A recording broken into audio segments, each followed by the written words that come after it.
Bwana Maxon Michel Amisi, wewe ni maimai pia mzalendo, mtaalamu wa masuala ya baadhi ya silaha. Zejofa Media imesema karibu. Asante ndugu mtangazaji, ninakushukuru sana kwa mwaliko wako kwenye Zejofa Media TV. Tungependelea kujua kutoka kwako, haswa ujitambulishe bayana kwa wasikilizaji wetu walio wapendelevu wa Zejofa Media. Wewe, licha ya kwamba nimetaja jina lako, lakini wewe ni nani kabisa? Nikisema wewe ni nani, yaani wasikilizaji wetu wanapendelea wakutambue vizuri, yaani unahusika na nini, unafanya kazi gani kimaisha. Basi karibu kwa kujitambulisha kwako. Mimi naitwa Michel Amis Kandol Maxon. Mimi ni mmoja wa makamanda wa wazalendo katika Jamhuri ya Kidemokrasia ya Kongo. Licha ya kujihusisha na shughuli zingine, lakini shughuli ya nchi, kutetelea nchi, hiyo inanikamata muda sana. Na nikiwa kamanda wa wazalendo, nimekuwa na mafunzo ya silaha zaidi sana, silaha za masafa marefu na za masafa mafupi kwenye uwanja wa mapambano, yani ile wanaita artillery. Ndio nimetumikia sana na commandement. Kwa hiyo ninahusika sana na vifaa kama hivyo. Asante sana. Hivi tungependa kujua kutoka kwako, wewe unatumikia kundi gani la maimai, au kundi gani la wazalendo, au uko kwenye muungano wa kundi gani? Mimi ni kamanda wa Force Special Patriotique na tunatumika chini ya uongozi wake William Amuri ya Kutumba. Ndio kinara mkubwa, kiongozi mkubwa ambaye anayetuongoza. Na ni katika muungano ule wa SNPCC yake William, ambayo inakamata vikundi karibuni vyote vya wazalendo wa Sud Kivu. Na ndio muungano ambao mimi ninatumika ndani. Sasa Bwana Maxon, wa watu wengi mitaani, kwenye bara, hata vile ulimwengu, wengi wanahisi kuwa mtu akiitwa maimai au mtu akiitwa mzalendo, kwa wataalamu wa askari au jeshi la taifa wanawaita maimai, ni watu wasiopata mafunzo ya kijeshi. Lakini wewe umesema ulijifunza silaha za makombora ya masafa marefu kama vile mafupi. Tupe au labda historia ndogo kuhusu mafunzo ulioyapata, ingawa wewe ni maimai tena mzalendo. Asante sana ndugu mtangazaji kwa swali hilo. Na swali hilo ni nzuri kwa maana katika mila ya Afrika, baadhi ya nchi za Afrika na wakongomani wengi mbele walikuwa wanajua mtoto akienda kazi ya kijeshi, mtoto huyo amepotea njia kabisa. Hata familia nyingi zilikuwa zikimkana. Lakini baadaye walikuja kugundua kwamba kupeleka mtoto kijeshi ni jambo la maana. Vita vimeanza mwaka wa 1996 Mkongo. Wakati huu mimi nilikuwa na miaka 16, na wakati huu niliamua kuingia kijeshi. Niliingia maimai tu bila mafunzo yoyote. Nilipata mafunzo ya muda wa wiki moja, na baada ya kumaliza mafunzo ya wiki moja nikapelekwa kwenye shamba la mapambano pale Sebele pale. Tulikuwa na komanda Muku na bebe major wa ex-faza. Ndio tulianza naye mafunzo na kutupeleka kwenye uwanja wa mapambano. Lakini ilipofika 1997 nilienda Tanzania. Nilienda fanya mafunzo ya mwaka mzima wa kijeshi. Nikarudia mu 1998. Mu 1999 nilienda Somalia, nikafanya miezi mitatu, nikarudia. Na nikaendelea na mapambano kwetu. Yaani Somalia nienda fanya miezi mitatu ya mafunzo, Tanzania mwaka mzima, na nikarudia kwenye shamba la mapambano. Na licha ya kupigana kwetu tu, wakati FDD CNDD inapigana wanarudi Burundi, walitupeleka, tulikuwa watu wengi tu, kikosi kizima, tulienda saidiana na Warundi Burundi kupigana Burundi. Nikafanya muda wa miezi 6 niko ninapambana Burundi, tena nikarudi Kongo. Na wakati huo kulifikia wakati wazee wakaamua kunitosha kijeshi, wakanipeleka shuleni. Nikaendelea na shule, nikapata lisansi, na wakati nilipopata lisansi nikaamua tena kurudi kwenye jeshi hilo hilo. Na wakati tulipoona vita vinamalizika, vinapunguka, ikabidi tuingie katika maisha ya kawaida na kuanza kutafutia watoto ugali na sombe. Lakini wakati huu tena tunaona nchi inavamiwa, tunasema mafunzo yale tunayo ni lazima tena tuitumikishe kwa manufaa ya taifa. Kwa hiyo kwa kifupi, hayo ni mafunzo nimeyapata. Nimeyapata mafunzo mengi tu ya kijeshi, na niko sahihi katika uwanja wa mapambano kwa kuongoza kundi kwenye mstari wa mapambano, artillerie, antiaerienne, vyote rede, antuka hakuna wasiwasi wowote.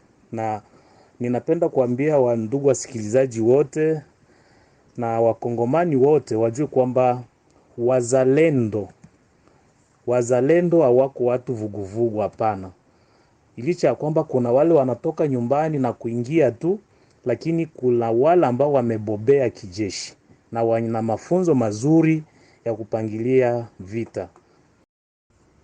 Isitoshe ndugu mtangazaji, wakati wa William Swing anaingiza watu Rubirizi, tena alipanda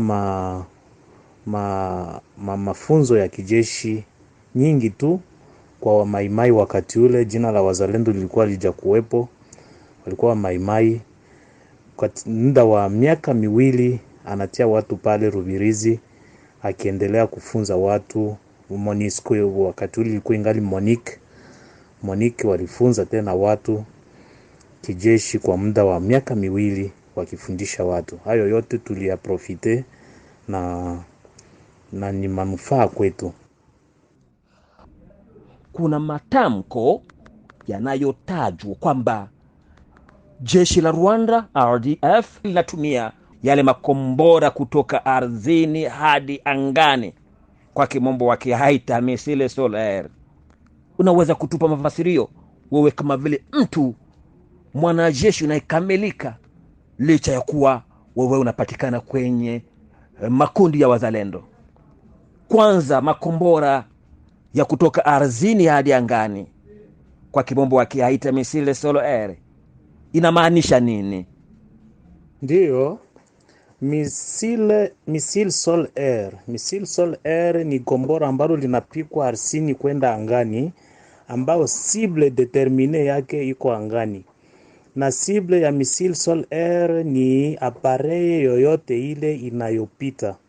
Missile sol air ni missile ambayo inatumika na systeme croisière autonome à longue portée, ambayo inavize apareye yenye iko ewani. Na misile hiyo inatumika après avoir kuipangilia. Hayo haivize, haiko mtu ndio mwenye anavize. Missile sol air ni missile ambayo inawinda, hiyo peke inawinda. Ukishaipiga hiyo peke inawinda apareye yenye iko angani. Na ndio maana wakati tuliposikia kwamba Rwanda inapata aina ya missile sol air, ilikuwa kitu ya kushitusha sana, kwa sababu nchi kama Rwanda haiwezi kuwa na missile sol air. Kwa sababu missile sol air haijalishi kwamba mtu aone kitu anachokipiga, hapana. Missile sol air inatoka ardhini kwenda angani, hiyo peke inajitafutia kile ambacho inakitafuta. Na nikwambie kwamba missile sol air iko na systeme croisière, na inatumika automatiquement na iko autonome na inawinda. Sasa kiajabu ni kwamba missile sol air inawinda mvuke wa appareil yenye inapita, saa vile avion, drone, yani appareil yoyote yenye inapita, sol air inawinda na kuipiga kwa nyuma wala katika mbavu zake, licha kwamba hadi yanguke. Na misile hiyo inawinda ndege za kijeshi kama vile ndege za kufanya biashara, yani appareil yoyote yenye inapita mwewa, ile misile ikipigiwa ni lazima itakuwa tushe. Ndio anaita missile sol air. Ni misile inatoka ardhini kwenda angani kuwinda sible yake angani. Niongeze kwamba missile sol air ni misile yenye iko na vitesse ya 5000 km/h. Uone hiyo vitesse inatembea 5000 km/h kwa kuatendre sible yake yenye iko angani. Na ndio maana wanaita hiyo misile tena wanaita misile surface air au misile anti-aérienne. Unaweza kuita misile anti-aérienne au misile surface air, misile sol air, na vitesse yake ya 5000 km/h. Bwana Amisi Andolo Maxon, ni kumbusha hapa kwamba wewe ni mmoja wa makamanda wakuu wanaoongozwa na Bwana William Amuri Yakutumba. Watu wengi wanafikiria labda wazalendo ni watu wasifahamu chochote kuhusu silaha, ni watu ambao wakupata mafunzo. Tukichukulia matumizi ya makombora ya kutoka ardhini hadi angani ambayo yanaitwa missile sol air, na ambayo yatajwa kwa sasa kwamba RDF, jeshi la Rwanda au nchi ya Rwanda inayo. Kwa mtazamo wako wewe kama vile mtaalamu aliyesomea na ambaye anabobea silaha, ukiwa mzoefu wa makombora, kwa mtazamo wako nchi ya Rwanda inaweza kuwa kweli, au kabla ya vita vya sasa walikuwa na makombora hayo ya kutoka ardhini hadi angani ambayo yanaweza kudungua ndege ya kivita au ndege yote ile? Ikiwa kwa leo wanayo makombora hayo, kwa mtazamo wako wewe unafikiria kwamba wakawe wameyatoa wapi?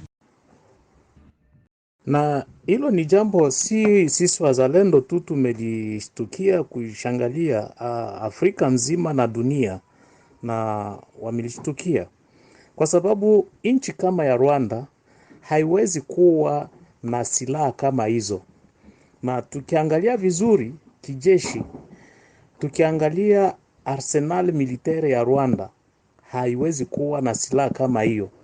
Na tukiangalia sasa historia ya vita vizuri, tangu Rwanda ianze kuingia katika machafuko haijawahi kupiga silaha nzito na haijawahi kutangaza kwamba ina silaha nzito. Hapana.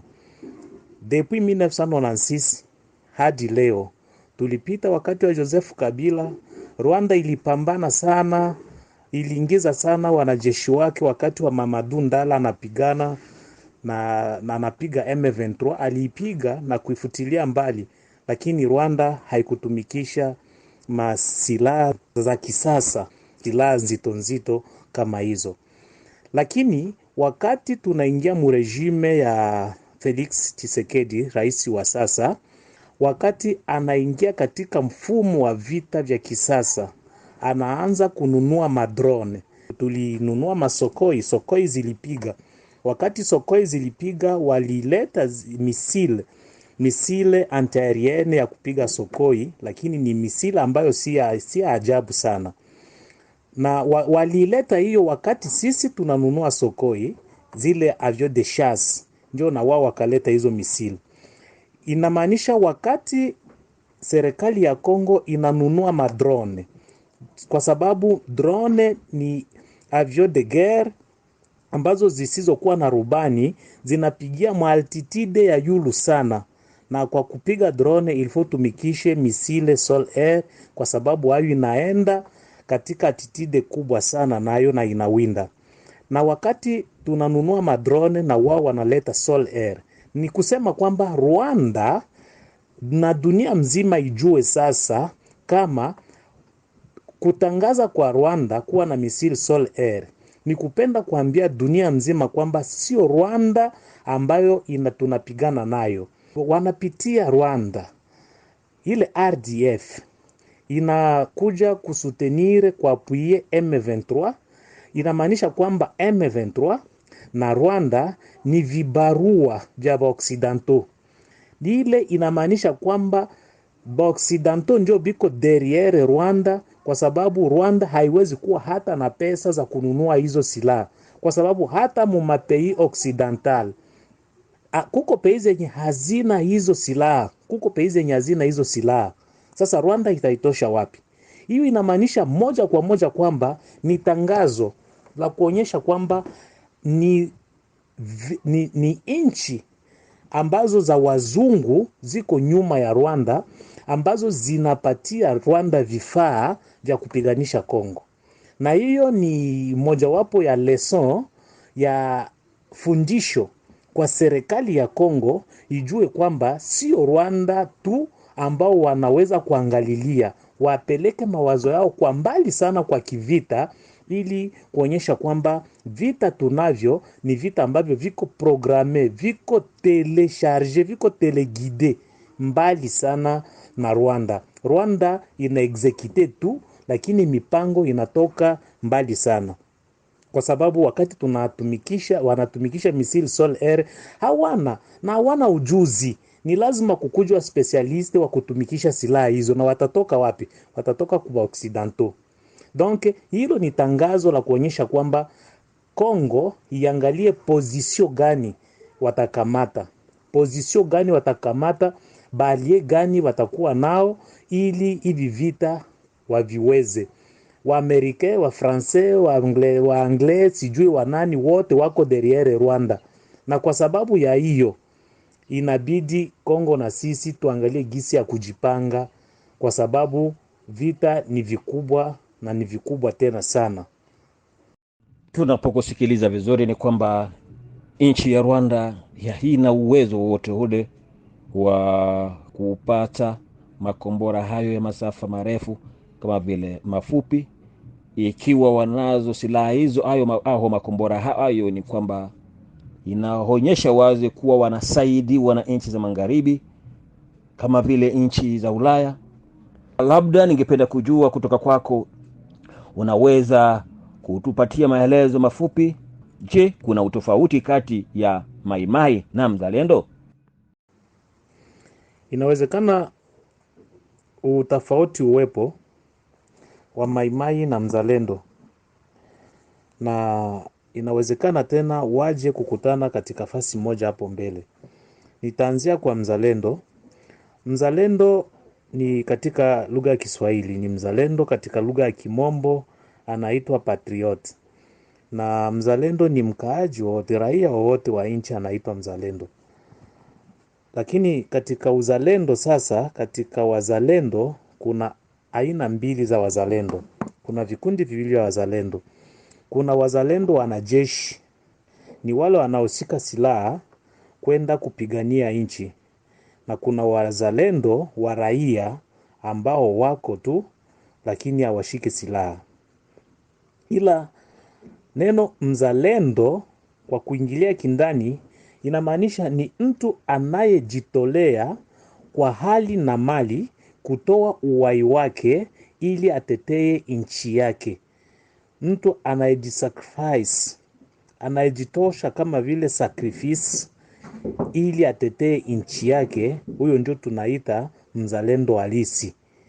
Kwa maana mtu anaweza kuwa mzalendo na asiwe na uzalendo ndani yake, lakini yule aliye na uzalendo ndani yake anayejitolea kuacha vyote alivyo navyo, kuacha familia, kuacha kila kitu na kutoa nafsi yake ili atetee nchi yake, hao ndio tunawaita wazalendo halisi, na ndio tunawaona kwenye uwanja wa mapambano. Na Maimai ni mtu yeyote anayeshika silaha ili kupigania nchi. Na tuangalie sasa neno Maimai lilitokea wapi. Neno maimai lilitokea katika ujuzi wa wataalamu wa mababu zetu ambao walitupatia sijui vizingaombo vya kutumikisha kwenye uwanja wa mapambano, na wakati tulipokuwa tukiongea mai wanapiga risasi, unasema mai kwa risasi ili lisiingie katika mwili wako. Waliposikia hayo ikakuwa sasa wa maimai hao kwa sababu wanasema mai wakakuwa jina sasa wa maimai. Lakini si kila mzalendo ndio maimai, si kila mzalendo ndio maimai, kwa maana mzalendo raia sio maimai, lakini mzalendo mwanajeshi ni maimai. Mfano kama mimi ni mzalendo, nimetokea katika wa maimai. Yaani wale watu wote wanaokuwa na asili mizizi ya kimaimai wakiingia katika uzalendo wanaitwa wazalendo wa maimai. Sasa neno maimai lilikuja kugawanyika. Ukiingia Fizi wanawaita wa maimai, lakini ukiingia Bunyakiri wanawaita wa raia Mutomboki. Ukiingia Manyema wanawaita wa malaika. Unaona? Yani ukiingia Uvira wanawaita wa Biloze Bishambuke.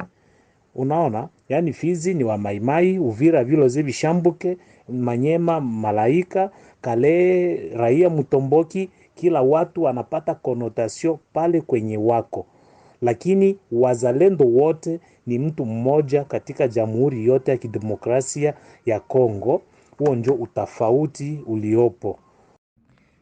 Basi Bwana Maxone, tunakushukuru sana kwa maelezo hayo. Ningependa kujua pale umeonyesha wazi kwamba mzalendo ni mtu ambaye anashikilia silaha kwa ajili ya kutetea nchi, ametoa uhai wake mwenyewe, amejitolea kwa ajili ya kutetea nchi yake, na kuna watu ambao walikamatwa, sijui una ujumbe gani kwa serikali na wote ambao labda wana uwezo wa kuingilia kati na suluhisho ipatikane? Ni jambo la kusikitisha sana, na pengine nimefurahia swali hilo, kwa sababu ikiwa mwizi anakuja kuiba nyumba yako na kuna mtu anakuja kukupigia ule mwizi, ambao wewe tena unaanza kupiga ule mtu anakuja kukupigia ule mwizi, inamaanisha wewe na mwizi yule mko watu wote kitu kimoja, mmepanga mpango wa kujiiba. Lakini sifikirie hiyo kwa serikali yetu.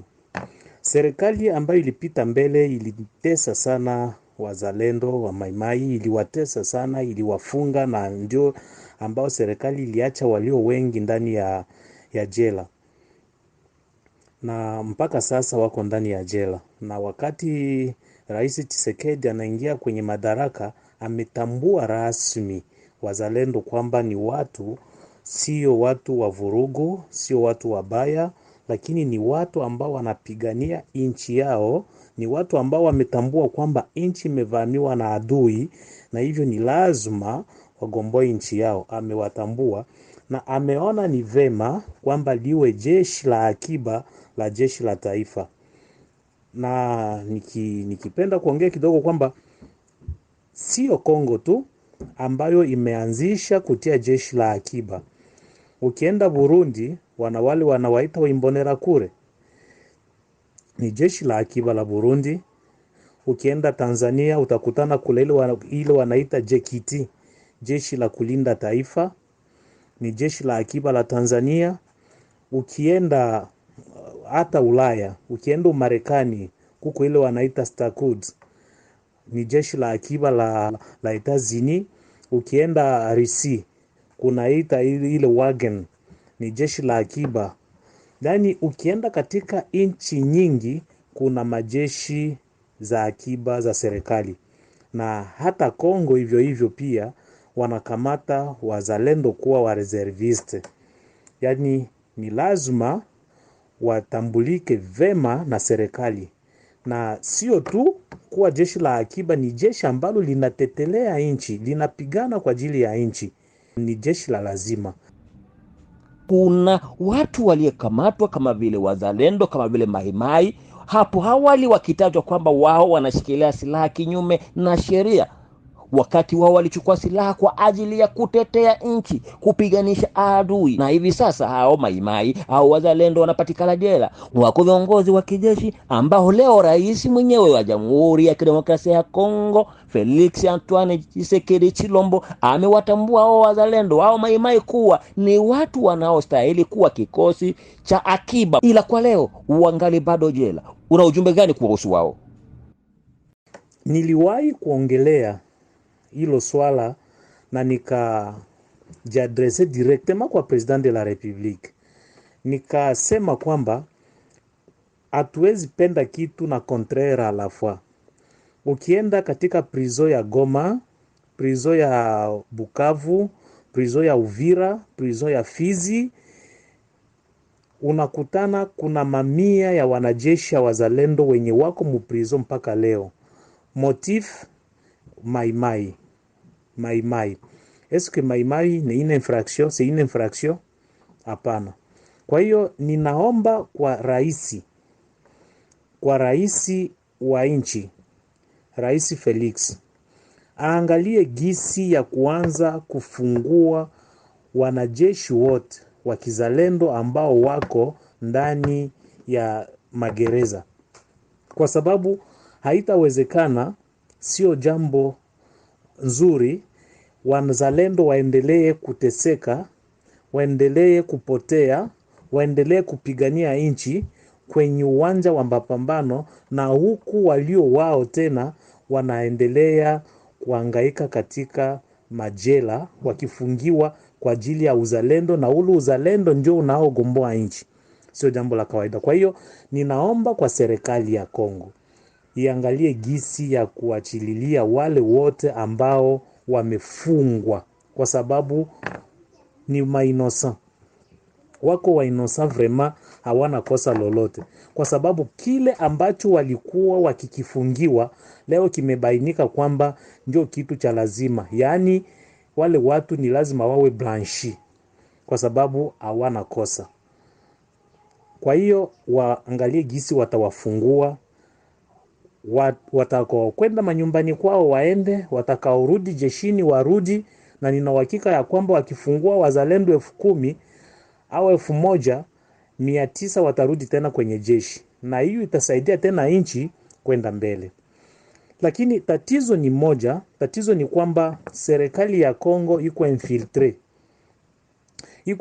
physiquement, moralement, na ndio sababu mpaka sasa licha ya kwamba sisi wazalendo tunainuka kupigania nchi, lakini kungali ile patashika kati yetu na jeshi la Kongo. Sio wanajeshi wote wa Kongo wabaya, na sio wanajeshi wote wa Kongo wanaosumbua wazalendo, lakini ni wale ambao wangali na ile ideoloji ya PPRD, ni wale ambao wangali na ile ideoloji ya RCD, ndio wale ambao wangali wanasumbua wazalendo mpaka sasa, kwa maana wanapenda wasiendelee na wasifanye kazi.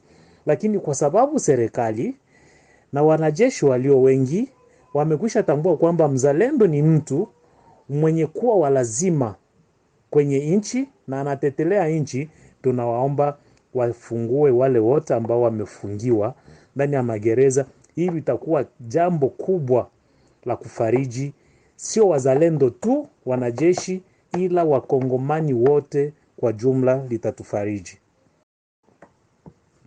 Na nikipenda kuongezea tena hivyo kwa rais tu wa nchi, kulikuwa projet ya loi yenye ilikuwa vote massivement na deux chambres ya Senat na ba député, yani chambre haute na chambre basse, bali vote loi ya kureconnaître ba réserviste, mais jusqu'à maintenant hiyo loi hayakuwa signé na president de la République. Tungeomba president atie mkono wake kwenye hiyo loi, ikuwe signé na wa reserviste watambulike kikamilifu na wakuwe na uhuru wowote, kwa sababu tunaona kwa sababu hiyo loi ya kuwa sinye inaleta tatizo sana. Tukisema mpaka hivi, kuna wale wanajeshi ambao wanasema hatujatambua wazalendo kuwepo na wasikae pembeni yetu. Mfano Baraka Fizi. Hivi kuna wazalendo ambao tumesikia kwamba wamefungiwa na jeshi la taifa. Je, hilo si jambo la kawaida tena? Goma, imaginez-vous, Goma wazalendo wanapigana vita, tena kuna wengine ambao wanakamatiwa, wanafungiwa. Sio jambo la kawaida. Sio jambo la kawaida. Na hiyo yote inatokana na nini? Parce que president hayasinye ile loi ya ba reserviste. Une fois kisha na wa reserviste wanakuwa identifié, wanakuwa na karte zao, hiyo itakuwa mzuri na itawapatia uhuru wa kutembea na kujiorganize na kujipanga. Na serikali isiogope juu ya budget. Pengine naona ikisinye hiyo loi, BJ watapokea nini? Hapana, tumetumikia nchi muda mrefu. Tunachoomba sisi ni amani, usalama na uhuru wa kutembea, wa kujipanga basi, na tutembee katika misingi ya kiserikali. Basi ni kufikia hapo, ndugu Hamisi Kandolo Maxon, tumeweza kufunga mahojiano yetu. Zejufa Media imekushukuru sana kwa mchango wako na kukubali mwito ili uweze kuangazia wasikilizaji wote, wananchi wote, raia wote wa kila aina, ulimwengu mzima, kwamba mzalendo ni mtu gani, wa aina gani, Maimai ni mtu gani, wa aina gani, tofauti na inavyofikiriwa na wengi. Je, ni kila Maimai au kila mzalendo ambao hakuenda shule au kupata elimu yoyote kuhusu jeshi au kuhusu silaha? Majibu ameyapata na kila mmoja ameweza kuelimuka. Nakumbusha hapa kwamba wewe ni mmoja wa makamanda wake Bwana William Amuri ya Kutumba, ambaye ni kiongozi wa CNPSC, inayoitwa kwa kimombo Coalition Nationale pour la Souveraineté du Congo, kwa Kiswahili tukisema muungano wa taifa kwa ajili ya uhuru wa Kongo. Hivi Bwana Maxon, nimekushukuru sana kwa kukubali mwito wetu. Asante ndugu mtangazaji, mimi ndio nimekushukuru zaidi sana, na Mungu akubariki. Kufikia hapo sina cha ziada. Kile nitakacho kuomba baada ya kutusikiliza, usiondoke ikiwa ulikuwa bado haujajiunga nasi, yaani kusubscribe, kulike na kushare kwa wengine. Basi muda wako ndio huu, endelea kushare kwa wengine ili tuje kwa kishindo kesho. Mlikuwa nami Molelwa Msekidide na tulifanya mahojiano naye Bwana Hamisi Kandolo Maxon, mmoja wa makamanda wake William Amuri ya Kutumba. Hadi hapo tutakapokutana tena hewani, nimesema kwaherini.